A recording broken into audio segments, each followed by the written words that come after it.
monde. En cette journée de la Terre, j'aimerais vous présenter un roman qui s'intitule Air, écrit par Bertil Scali, paru aux éditions Michel Lafon en août 2019. Alors, c'est un roman qui est très récent. Ce récit raconte les premiers jours de l'instauration d'une dictature écologique.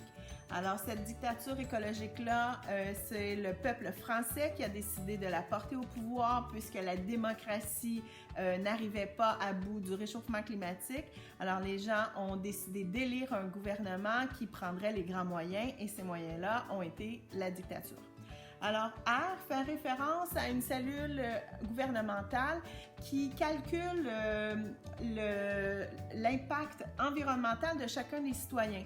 Donc, quand l'empreinte carbone est trop élevée, on distribue des punitions, on envoie même les cancres de l'environnement dans des camps de reboisement, on les punit sévèrement et à l'inverse, avec les bons citoyens, on les récompense, on leur donne des crédits d'impôt, on leur donne même la médaille verte.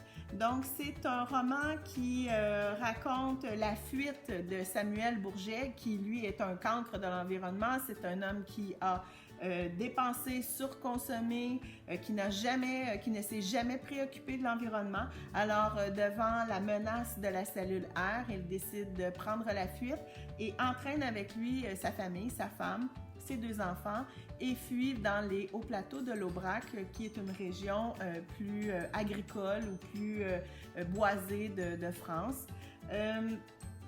Il raconte dans la deuxième partie du roman son retour à la Terre, sa renaissance, son désir de vouloir être autosuffisant, son désir de vouloir être en harmonie avec la Terre.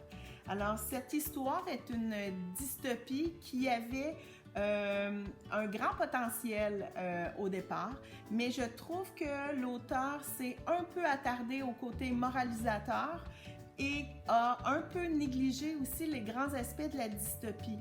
J'ai été parfois un peu déçue de ne pas voir qu'il avait ce si beau filon entre les mains et qu'il ne l'a pas approfondi. Malgré ça, c'est quand même un livre qu'on a intérêt à lire.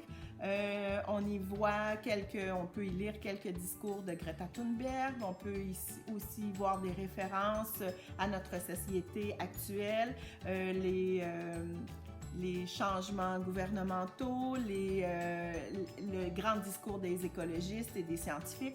Donc, tout est là, tout est mis en place pour en faire un roman exceptionnel.